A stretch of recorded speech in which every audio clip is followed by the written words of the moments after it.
कार्यक्रम होता है, भाषण देते हैं, माला पहनाते हैं और अपने अपने घर चले जाते हैं। लेकिन आदिवासी क्या है, आदिवासी कौन है, आदिवासी कहाँ से आया, हमारा इतिहास अभी तक नहीं मालूम है। हम इस देश के मूल मालिक बड़े बड़े गर्व से बोलते हैं, लेकिन जब इसी देश के मूल मालिक कोई महिला आज भी हमारे यहाँ लकड़ी का गट्ठा लेकर चलकर बड़वानी या पार्टी में बेचने आती है, ऐसी हालत आज भी हमारे यहाँ इस मूल मालिक के, ये हमारे लिए बहुत बड़ी दुख की बात है। कहने को तो हम आदिवासी है, लेकिन हमें इस बात से हमको मंथन करना पड़ेगा कि उस महिला की सर पर देश आज़ादी के बाद भी गठरी क्यों नहीं उतरी। हमको इस बात से भी मंथन करना चाहिए कि पार्टी जैसे ब्लॉक में एक ही एम्बुलेंस क्यों है, सोनोग्राफी की व्यवस्था क्यों नहीं है, और मतलब एक्सीडेंट हो जाने पर उनको बड़वानी में लाने के लिए पोखराड़ा से लाते हैं, मरीजों के लिए व्यवस्था क्यों नहीं है। इस बात से हमको मंथन करना चाहिए। हमारे आज भी आदिवासियों में एक शर्ट लेके घूमते हैं, तो ऐसी व्यवस्था आज भी हमारे पास क्यों है, इसके लिए हमें क्या करना पड़ेगा, इस बात के लिए हमको मंथन करने की आवश्यकता है और ये हमें नितांत आवश्यकता है इस चीज़ की। साथियों, आप सब यहाँ बैठे हैं, कहीं न कहीं हम आदिवासी इस बात के लिए फेमस है, सभी इस बात से बैठे हैं। आप भले किसी पार्टी पॉलिटिक्स से भी विश्वास करते हो, हम एक मिनट के लिए पार्टी पॉलिटिक्स को साइड में रखकर हम आदिवासी होकर बात को सुने और एक दूसरे की बात हम बोलेंगे। कोई इस बात को कोई माइंड नहीं करेगा कि यार मैं इस पार्टी से, मैं उस पार्टी से हूँ, मैं इस धर्म से हूँ, मैं उस धर्म से हूँ। सबसे पहला मेरा धर्म है आदिवासी, और आदिवासी का कैसा विकास हो, क्योंकि मैं इस आदिवासी धर्म में, आदिवासी में पैदा हुआ हूँ। ये मेरे लिए सौभाग्य की बात है। तो हर किसी को ये अपने लिए गौरव की बात होना चाहिए। साथियों, आज हमारे देश में कहीं न कहीं आदिवासियों को, हमारे बीच में शिवराज सिंह चौहान जी आपने देखा होगा, आदिम जाति कल्याण विभाग था, तो उसको जनजाति कल्याण विभाग करने की पेश की गई। आदिम का मतलब सभी को यहाँ पर अगर पढ़े होंगे, थोड़े बहुत पढ़े लिखे होंगे तो उनको मालूम होगा, आदिम का मतलब होता है अनादिकाल से, आदिम जाति कल्याण विभाग, लेकिन उसको जनजाति कर दिया गया। कहीं न कहीं संविधान में भी हमको आदिवासी शब्द नहीं मिला है, तो हम माननीय मुख्यमंत्री से मांग करते हैं, ज्ञापन भी दिया था आप लोगों ने, तो सांसद महोदय हमारे बीच में बैठे हैं, हम उनसे भी एक आग्रह करेंगे कि उसको यथावत आदिम जनजाति ही रहने दिया जाए, न कि जनजाति बोल के या वनवासी बोल के गुमराह कर। क्योंकि कई सालों तक तो हमको जंगली बोला गया, इसके बाद किसी के मन में वनगिरी बोल दिए, फिर हमको वनवासी बोलते हैं। अब वनवासी शब्द से हमें क्यों तकलीफ है कि वनों में तो जानवर भी रहते हैं, तो हम क्या जानवर है क्या?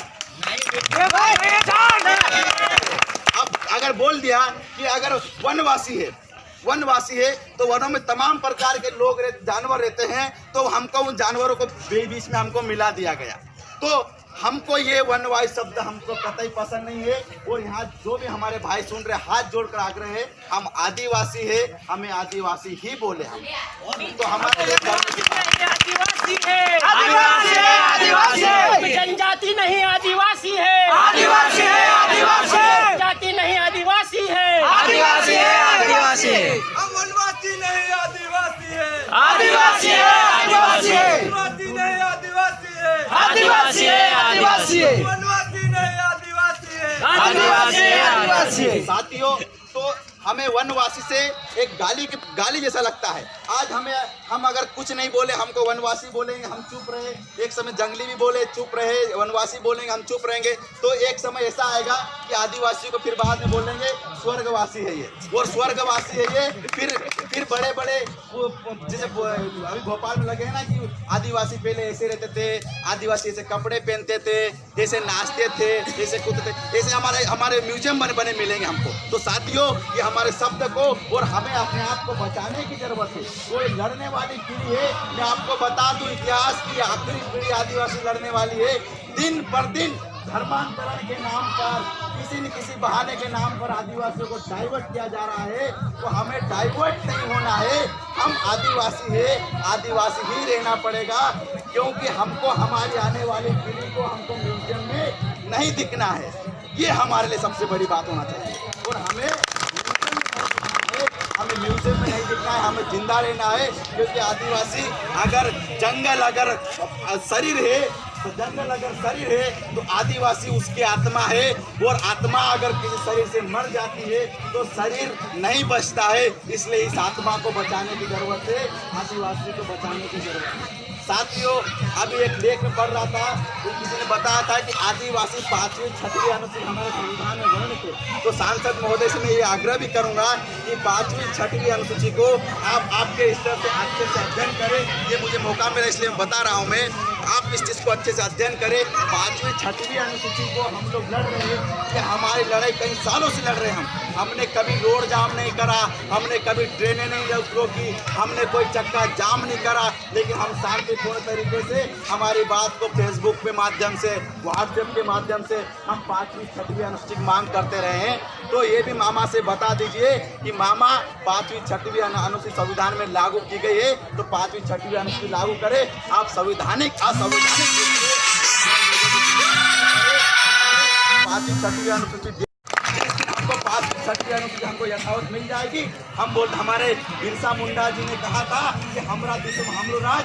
तो साथियों, उन्होंने कभी ये नहीं कहा था कि मेरे गांव में मेरा राज, उन्होंने कहा था हमारा देश, मतलब देश जो होता है उसके अंदर विश्व भी आता है। उन्होंने विश्व कल्याण की बात करी थी, कभी पर्टिकुलर एक संगठन या आदिवासी की बात नहीं करी थी। तो इस बात को हमें समझना पड़ेगा। हमें 5वीं 6वीं अनुसूची संविधान में वर्णित है। मुख्यमंत्री साहब आग्रह करेंगे कि 5वीं 6वीं अनुसूची मध्य प्रदेश में जिन जिन ब्लॉकों में नहीं लगी है, जिन जिन जिलों में नहीं लगी है, उन 5वीं 6वीं अनुसूची सूची दे दीजिए। क्योंकि 5वीं 6वीं अनुसूची के साथियों, आप सब पढ़े लिखे युवा है, 5वीं 6वीं अनुसूची क्या होती है आप सबको मालूम होगा, आप पढ़ लेना। अगर हमारे गांव में अगर हमारा राज रहेगा तो हम कैसा, हमारे गांव में किस चीज़ की आवश्यकता है, क्या हमें हमारे लोगों को क्या चाहिए, हम खुद हमारे गाँव में काम विकास हम कर लेंगे।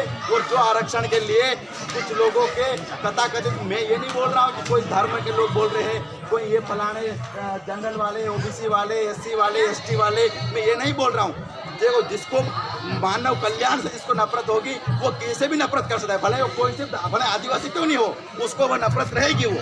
तो हम अगर आरक्षण से किसी को तकलीफ है तो वो सारा शब्द आपके मुंह पे मार देंगे जिस दिन हमारी 5वीं 6वीं अनुसूची लागू हो जाएगी। तो साथियों, इसलिए एक 2 मिनट बोल लूँगा मैं।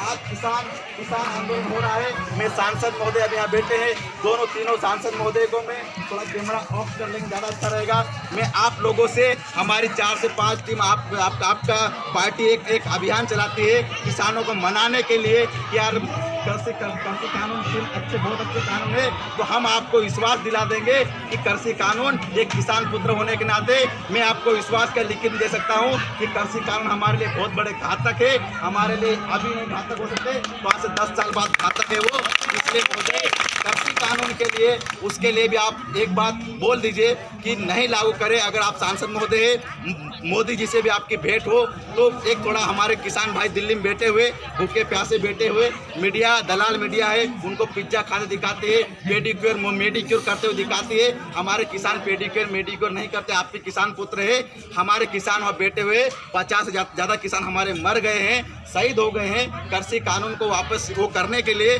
तो एक बार उनको बोल दीजिए कि कृषि कानून हमको नहीं चाहिए, हम जैसे हैं वैसे ठीक है। क्योंकि इसमें बहुत दिक्कतें हैं, बहुत ज़्यादा प्रॉब्लम है। क्योंकि अगर एक मांग लेकर जाते हैं तो एसडीएम हमको बाहर निकाल लेता है, जो हमारी कोई सुनता नहीं है। तो आप सोचो, उस किसान की अगर कोई दिक्कत होगी तो वो एसडीएम क्यों सुनेगा? क्योंकि उद्योगपति अगर बड़ा आदमी होता है, उद्योगपति को ज़्यादा चलती है। इसलिए महोदय, कृषि कानून के लिए एक बार मोदी जी से अगर बात हो जाए तो मेरी बात वहाँ तक पहुँचा दीजिए कि इसको वापस कर दीजिए। क्योंकि हमारे लिए बहुत गौरव की बात है कि आप राज्यसभा सांसद हैं और आप कहीं न कहीं संसद में बैठते हैं, तो आप ये बात आप पहुंचा सकते हैं हमारी बात। ये बहुत दिक्कत वाली बात है, इस चीज़ को आप करेंगे। हमारे किसान भाई बैठे हुए हैं।